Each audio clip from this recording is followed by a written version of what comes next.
All right. Ready? Yes. Hi everyone, this is Tina Dockin here with Tina Dockin Unleashed. My star Gabby is not here currently because we are at Pheasant Fest in Nebraska, so she's not here with us. But I ran into my dearest friend, Steve Snell. I met Steve Snell 20 some years ago. Maybe more than that. At SHOT Show, but I Yeah. first met your mom and dad, Sure. and I had a blast.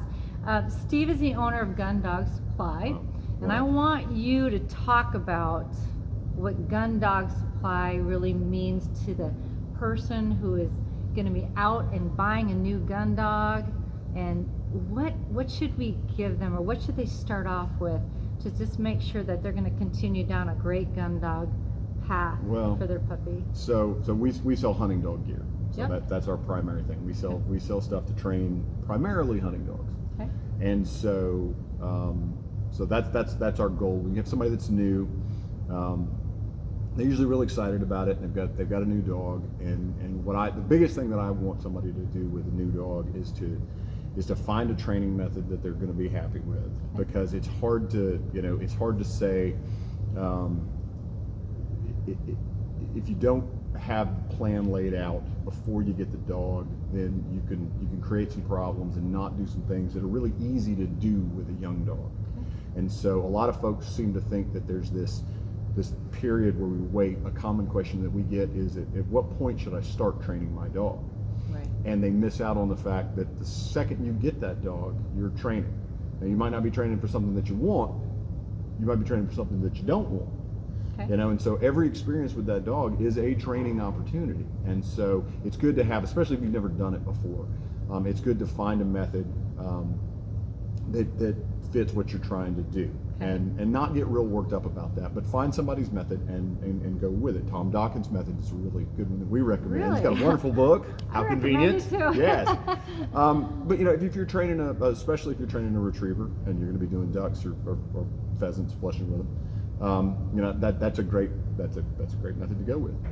And so find that method so that you start laying that foundation immediately and know what you're looking for. And that's going to include some gear, but not necessarily a lot of gear. You need good leashes, you need good check cords. You're going to need some stuff for retrieving. But puppies are more about, especially a dog that's going to be in the house, puppies are more about And tell them living what with kind of dogs you have first too. So I have a lot of different dogs. I'm primarily a quail hunter, primarily upland. I love to duck hunt. I've had labs most of my life, but I am primarily a pointing dog guy. As a general rule, I'm an English pointer guy. But I've got a lab right now. I've got English pointers. I've got a setter. I've had German short hairs, but I'm more of an upland guy than not.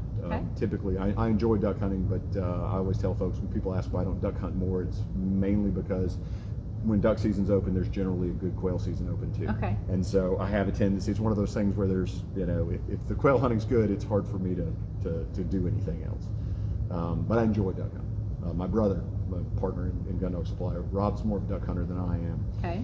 That's his obsession, and so, but I'm a dog guy and I enjoy it, and seeing well-trained dogs and experiencing that's such a huge part of the experience. And I think that's one of my favorite things about a lot of folks.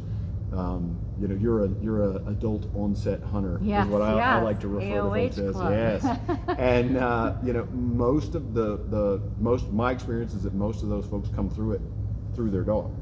Absolutely. And I'm that guy. I don't do any kind of hunting that doesn't involve a dog. Yes.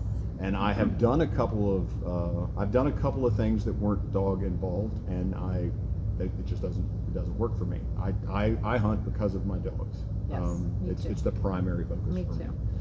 So going back to the puppy, Yes. getting that puppy and setting him up for success is the most important part. It's a lot easier to do it right than to have to do it again or to Undo a problem. Yeah, and Yeah. that's a big part that I think a lot of people miss out on if they haven't experienced it for the first time. They let the puppy be a puppy. Okay. And that's great, but if you've got an 8-week-old lab who's going to weigh 60 to 85 pounds at some point, Teaching them to be a good citizen and to behave the way that you want them to behave, doing that starting at 8 weeks, that's a lot easier than waiting until they're a year old and they've destroyed everything in your house and they're just chaos. And a lot of folks, don't want to, and it's not that you have to be rough or abusive or anything along those lines. It's just being consistent with them and having a method and teaching.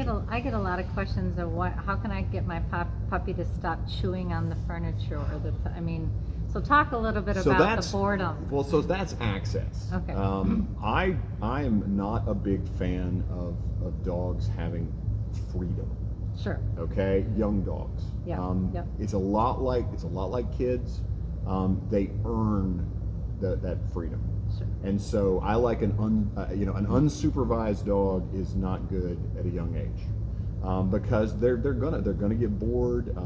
Their chewing is a natural thing for them to do. Yes. They've got teething issues. Just that becomes a thing. So you've got to have something for that dog to do. Crate training is a gigantic deal. And I'm amazed at the number of folks that are hesitant to crate train. And it doesn't mean that you have to, our house dogs, they sleep out, they don't sleep in the crate, but they have a crate. Because there are times when they have to go in that crate. Right.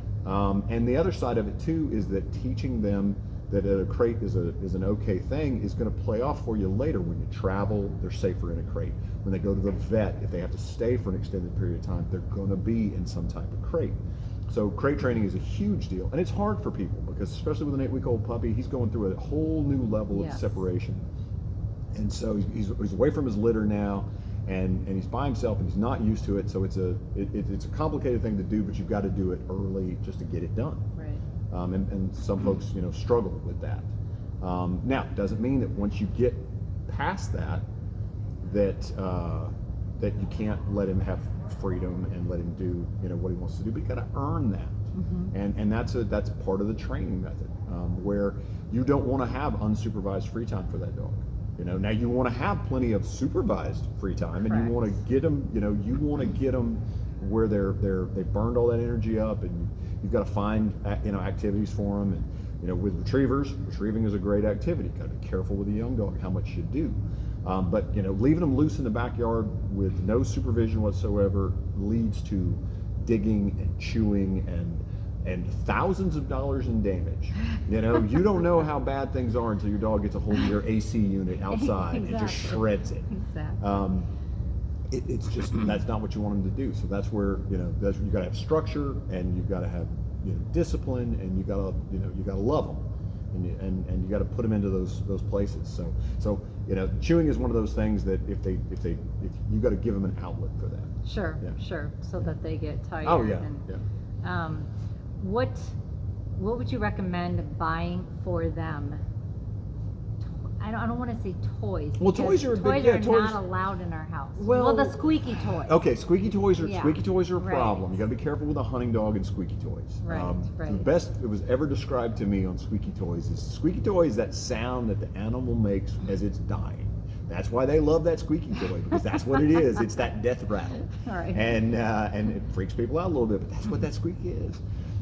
So you got to be careful with a hunting dog who is going to be, we know we're going to be retrieving game. Yeah. Yep. Having a squeaky toy is a problem. And so you want to have toys for them. I tend to separate toys and retrieving items. Okay. I don't know how universal this is, but I like to have stuff where this is something that you can chew on, and this is a toy, and this is a chewing item, but we don't throw chewing items, Right. and we don't chew on retrieving items. The only thing I've seen with Gabby, her is getting her different types of antlers. Sure. Because she's not destroying it. She's Yes. not picking off the plastic. Right. And there's pros and cons to that. I mean, I've heard people say, well, then she won't retrieve antlers. Yeah. I don't believe it, but I'm not a dog trainer. Yeah. But just giving her that, and it cleans teeth Yes. too. Yeah, Because my dog, my 8-year-old, I let him do it just to clean his teeth. Yes. But so for me, that's the best. There isn't a toy that my dog has not, like, I'll just try one thing. I thought it was a really hard ball that I bought for Gabby the other day. And all of a sudden, she got it to squeak, and I Yeah. squeezed that thing really hard at PetSmart, Couldn't do and it. like I couldn't do it. Her jaw strength is a little, Well, just a little bit. Yeah. So what? You know, I find too that it's interesting to me that you got to be careful buying toys, because you can spend a lot of money on toys. They're not cheap, and you'll buy all these toys and then the dog won't like them. Right. Yeah, and so Right. finding that right combination of, you know, some dogs like antlers and some dogs don't. Sure. Some dogs like, you know, bones. Like I use the knuckles for my dogs. Oh the yeah. knuckle bones. Yep. And most of my dogs absolutely love them, and a main reason I do it is for their teeth. You know, Sure. keeping their teeth clean, teaching them to chew productively is a big deal. Okay. Because I don't like keeping their teeth clean for longevity is a big deal. You Sure. know, tooth problems will come back to haunt you, especially with an older dog. Sure. And I don't like to have them. I don't like to take them into the vet and have them, you know, have to use anesthesia I to don't teeth clean. I either. like, but if you teach them to chew properly, you shouldn't have to do much of that Okay. unless they have some sort of problem. So teeth maintenance is a big deal. But finding that right combination of toys that this dog likes is tricky. And so Right. you want to buy a couple and test them out and see what they like, and then, you know, and then kind of build on that. No. Have you seen like the lick mats? Have you done No, those? no. These are neat. There's a lot of stuff No. that's in the pet Huh. side. My son's a pro trainer, but Okay. he's in the pet side. Okay. And he comes up with all this stuff that I have never seen before. They have these things, they call them lick mats. And you put stuff on it, you spread stuff on it, peanut butter, whatever, you freeze it, and then you put it out to the dog, and they have to lick. And it takes away like anxiety and that kind of stuff. There's all sorts of cool stuff that's in the pet market. Well, that I deals put the with some peanut of it. butter on the antler Yeah. though too. Oh, sure. Yeah, I mean, I yeah. do that, but then that lasts a whole like 5 minutes. Yes. You know what So, I mean? but if you freeze it, it helps some, but you got to be Oh. careful about it. There's a lot of different stuff, and you just kind of find the stuff that your dog, you know, benefits from. Well, Gabby's 8 months of age, and Tom already Yep. told me when we get back to South Dakota, what is it? It's March 11th, approximately. Okay. When we get back to South Dakota in the middle of April, everything's going to be taken away from her. Okay. Retrieving any toy, any antler, all that's Okay. going to be taken away from her. Okay. Because he's going to be, It's time to get serious. yeah. How old is she now? She's 8 months right now, Okay. so she'll be 9 months when we get Okay. home, Yeah. and that's the whole Time to train go. retrieve, Right. you know. Yep. But what do you go through with your dog? You know, it depends. Sometimes it depends on the dog. I'm not exactly that. I don't know if structured is the right word for it. Some of it's going to depend on the dog, and it's going to depend on whether or not we have gotten them enough experience. Okay. You know, the bird and gun part of it. You got to get that taken Yeah, care of. she's already through that. Yeah, Yep, yeah, at 5 months and of age. Sure, Yep. exactly. And so that's a key part of making sure, you know, you want to get all of that done. And so that depends on the, you know, the age of the dog. And then you want to make sure that there's a fine line between having a dog and establishing their prey drive and getting them, you know, making sure that they've got plenty of go before you start to put the structure in. Okay. And this is a big difference, I think, between retrievers and bird dogs. We let them get a little wild first, and then we bring them Yeah, back. yeah. And, you know, so When you first take them yeah, out hunting, yeah, you just exactly. let them range a little bit further because you want that excitement. I need them and- to get that experience and Okay. to see those things. But you got to be, once again, it's got to be structured. Right. You know, in that I just don't throw them out into any sort of any sort of situation and find out what happens. One time I screwed up and I turned out 2 puppies at the same time because I was in a hurry, and these were big shooting dog. You know, they came out of field trial bloodlines, big running dogs, and they're both about the same age. And one of them goes this way and he's 500 yards that way, and the other one goes this way and he's 500 yards that way. And they don't care about anything. They're just going. Yeah, so you got to have some structure to it, but you got to establish some of those things with a young dog and get them, you know, get that drive, you know, laid in, and then you start to add, you know, the brakes, and force fetch is a great way to start that. That's Yeah, you and know, force fetch. I mean, that always sounds like a harsh term, but trained retrieve. Well, is and the I've always yes. called it train retrieve, Sure. only because when people hear force fetch, they think it's such a harsh, and it's really not, Steve. Well, you I got to mean- make sure that you understand what the word force Yeah, means. yeah. Okay, well, explain and that. well, but you know, force sounds like we are you know, Forcing them to do something, which we're not. Yes, yeah. No, it is teaching them to do it in a proper method, and that's what it's all about. It's about it's structure, and it's teaching them that we want them to do it in this method. And I am not an expert on trained retrieve by any stretch. Right. Nor am I. Yeah, well, yeah, that's something that Tom could talk about much better than I could. But it's a teaching method, and where the dog is retrieving, and you're and some folks will even say, well, my dog is a natural retriever, I don't need him to do that. Well, that's fine, but that's not what we're talking about there. We're teaching them a certain amount of structure and how it's done, and teaching them the proper way to do it in any situation. So talk about if they don't have that train retrieve training, like what would they see in the field as a result of not having that? I've asked this question before, and it's always an interesting answer when I talk to different people. I think the biggest thing that you get, I think for the average person, what a lot of, from a competition standpoint, you're going to have dogs sometimes that will refuse to do a retrieve, and a dog that's been properly trained, a trained retriever, force broke, you know, they're not as likely to refuse a retrieve. Where a dog that retrieves because of natural ability, all that might. But I'm interested in a trained retrieve from a slightly different thing. I come at it from a hunting perspective, and my interest in it is teaching that dog how to properly handle game in the field. That's what I'm looking for. I'm looking for a dog that's not hard-mouthed, that is going to make that retrieve, and is even going to deal with, you know, with a bird that is still, you know, with a winged bird that's still alive, you know, for them not to take that bird and just, you know, kill him, you know, just crunch them before it gets to you. Because, you know, from a hunting standpoint, that dog is key to finding birds and retrieving birds, or you know, finding game after it's been down. It's hard to do without it. You need the dog for that. But if he destroys the bird on his way back to you, that's not what you're looking for, and it's not natural for them not to necessarily do that. And so you've got to condition them properly for that, so that they can take a bird that's still alive and pick it up, bring it back to you, and not destroy it in the process. Because what's the point in that? That's not what we're trying to do here.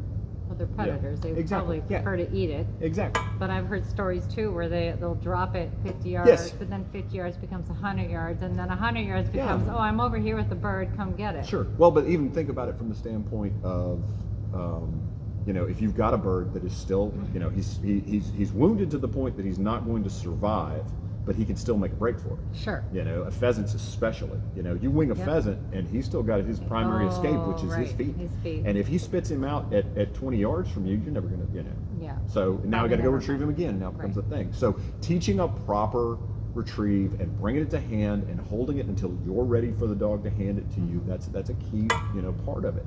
And if you can get that established early, then it makes everything else substantially easier. And so that's the idea behind it. That's what, you know, behind the train retriever, force fetch. Yes. And you just got to understand it. It is one of those things that it's complicated, and it's about timing, and it's difficult, and it's not something that everybody can do. Right. I generally tell folks that they need to work with a trainer on that if they want to learn how to do that. Yes. It is not something that's easy to learn from a book or a video. You can do it, but it's not as easy. You need somebody to help you through it. To help guide you. Yeah, the timing on it is the most important part. Right, and that's why, I mean, I've been around Tom for 20 years watching him do this, but he still won't let me proceed doing this on my own with Gabby, because the time, like you said, timing is critical on teaching this. Yes. Once you get through the teaching, then I can do the practice drills or what have you that he's going to give me, which is what I want to do. Sure. So, what is critical that somebody picking up a puppy for the first time, what are the, maybe narrow it down to a couple things that this is really what you need to do to begin with, to make sure that your gun dog is going to be on the right path? So, a couple of things that I like to do with a young dog. One of the most important things to me is getting them used to having their hands put on them. We were watching this. Rick Smith was doing a demo on this. It's one of my favorite things that Rick does. It's when he's holding that puppy. This goes back to the training. You're training them, or they're training you. Right. And so you're holding a puppy, and they're wiggly, and they're trying to get away from you, and they're just, you know, they're wiggly. And if you let them go, then they've just learned, all I got to do is I got to push just a little bit, and you're going to give. So you want to make sure that when you put them down, you do it when they're calm. Yes. You know, you hang on to them until they're calm, and you set them down. And then you start to just establish very slowly, you start to establish control. And so like a table, okay? So I want that puppy to be comfortable on this table. And whether it's sitting or standing, with a retriever, you're typically going to do a sit. With a pointing dog, I'm going to want them to stand. Okay. But I want them up on this table because it's more comfortable for me. Sure. Okay, and I want them to be very comfortable with me putting my hands on them. Okay. This is something I think people miss out on. So that dog, for its entire life, is going to be going to the vet at least once or twice a year, Right. assuming that everything's fine. Could be going to the vet more often than that, especially if it's one of my dogs. So you have those injury-prone dogs, but they're going to be on a table.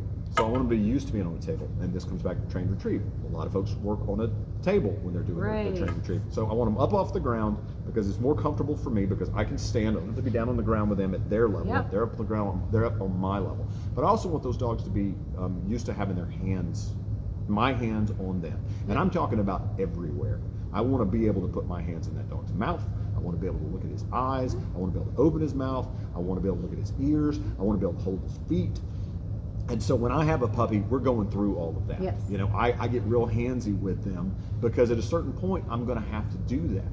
I'm going to have to put a vest on that dog. Yep. I'm going to have to put boots on that dog. I'm going to have to clean his teeth. I'm going to have to remove something from him, porcupine quills. Right. I'm going to have to, do things to that dog. And it is hard to do that to a dog, once again, who's 85 pounds and is strong and is trying to get away from me. I don't want that. I want him calm, and I want him to be able to be comfortable with me taking his leg and picking it up and removing something from him, and it not be a big deal. Well, the way you start that is When they're young. very young. Yep. And it ties into everything because I want him to be calm and I want him to be comfortable with me doing these things to him. Yeah, and you go back to the table, to the force fetching table. Gabby was getting up and down that in an early age, maybe 4 months old, but we were giving her treats or praising her, and so she sees that now as a good thing. Yes, this is how you get, and if you start out the right way with it, where we go, okay, we do it this way, and here's, it's all positive, and place training is a big deal nowadays, and Tom's been doing it for years, and it's become much more of a thing nowadays, but it's the same concept. I want them to, I have a table out where my kennel is, I have a table, and it's not a forced table, it's just a table. Yeah. It's a table, and it's big enough where I can even get 2 or 3 of them up there if they want to. Okay. And I do most of my one-on-one on the table. Okay. And so they know the table's a good thing. The table means that we're going to get some love. One-on-one. Yeah. Okay. And then if we have to cut toenails, well, that's okay because we're going to get some love. Yep. And if we're going to take a bath, but that's okay. We're going to get some love. Right. And so they learn how to, it's just part of life. Yep. It makes my life easier. It makes their life easier. Well, and we talked about the first clip of Gabby too. We did that on film as well. But if you're touching and they're so used to you touching their feet it's that okay. they don't care and they're okay with it. Well, there's nothing worse than trying to help a dog who's hurt and they're fighting you. Right. Because they're not used to you having that. And let me tell you, your vet will love you. Your vet will absolutely love you if your dog is okay with, when they're not freaked out, because it can be a bad thing. So, but you teach that at an early age. Absolutely. Yeah. What else before we leave this wonderful conversation? Is there anything else you can think of that you want to say to everybody, like, please do this, or please don't do this, or is there anything that pops in your brain? It always comes back to me, especially for a hunting dog, is that you've got to make sure that your bird and gun introduction is done correctly. Okay. And I don't know why we're still even having to talk about, it's one of those things that gunfire has to be tied to birds. Yes. It has to be tied to birds. Now, noise conditioning and gun conditioning are not necessarily the same thing. Okay, I like my dogs to be used to noise. Sure. To the point that if I drop a food pan in the kennel and it hits the concrete floor and I don't want all my dogs to be freaked out. Right. Okay, I want them to be used to unexpected noises. But that's not gunfire. No. Okay, if you go to my kennel right now and if all my dogs are either on top of their houses or in their houses, they're asleep, nothing's going on, and you fire off the 12 gauge, they're coming out of the houses looking up. Right. Because they know what that Where's means. the bird? What are we doing? Let's go. Yeah. Let's go. And they, you want to make sure that you take that gunfire and you tie it to it, and there is a process to it. It is not one of those things where you take them out and you say, let's go see if this dog's gun shy. Right. I've heard more people say that in my life. I don't know where it comes from. Let's go see if this dog's gun shy. And they take him out and they fire off a gun and there's nothing else going on. And the dog, in the same way that if somebody fired off a 12 gauge behind you right now, you'd be like, jump. oh my Lord, jump. Yeah. Because you're not expecting it. Right. And so you've got to tie that, I want a bird introduction that goes well. I want that dog to be, and people would be surprised the number of dogs the first time they see a bird where they're a little hesitant. Oh yeah. Yes. And it throws people because they're just like, wait a minute, it's a bird dog. This dog's supposed to love them. Well, they might not have ever seen it. Now it's rare if you go about it in the right way that by the first step or two that they're not like, oh yeah, here it is, because it kicks in. Right. But that doesn't mean that gunfire is the same thing. So you got to tie those two things together. Yeah. And that's why early on key. as a puppy feather. What happens to people that don't go about tying the gunfire part to it is that they end up with a hunting dog that they can't hunt. That they can't hunt. And you can't. These are family dogs. Yes. You're not getting rid of this No, dog. I know. It's part of the family. And now you've got a 10 to 15 year commitment to a dog that you can't hunt with anymore because you didn't take the time to do this part right. So follow the book or get it professionally done. I mean, I have heard that a lot where I just take my dog to the gun range and we shot the gun and, well, you have a 50-50 chance of getting it right. They're either going to react, I don't like it, or I like it. Yeah. But I want to stack the odds in my favor because there's a pretty good chance, especially Labradors, especially, retrievers that are in the house. Your kids love that dog. Right. They love that dog. Yeah. And you're not getting rid of it. Right. It's not happening. So now you're going to have to go, I got to go buy another hunting dog. So now I got 2 in the house. And maybe you want that, maybe you don't. That's fine. But you don't take the chance of screwing that up. I want the odds completely in my favor. Right. And but you got to do that in a certain way. That's not something that you just randomly do. And that's probably, to me, that's the biggest thing. If you screw that up, then nothing else really matters. Well, and kind of in a close here, I appreciate your business so much because you support that gun dog. Well, thank you. And you find products that work well for that gun dog. So where can we find you and your business, Gun Dog Supply? It's gundogsupply.com. We're on the internet. Okay. We're on Facebook, and do a little bit on YouTube. Not quite. We're not quite as. We should be better on Not YouTube. quite as fancy as I am. not as fancy. Not yet. Not yet. I'm working on that. But it's gundogsupply.com, and you can call us. You can email us. And you are a wealth of knowledge. So please call Steve up. He will answer any questions that you can, but if you don't, you know who to call. Sure. Yeah, and you know how to find the answers. We'll and be you've been glad dealing to, with this for years. Our most important thing is to find the right products for you and help you train your dog. That's what we do. Awesome. Thank you. Yes. Hey, Good to see you. It was great seeing you. It's been Thank too you long. so It's been much too for long. spending time. I know, Oh, spending yes. time I love what you're doing. on the This is Unleashed. great. Thank Keep you. doing it. All right.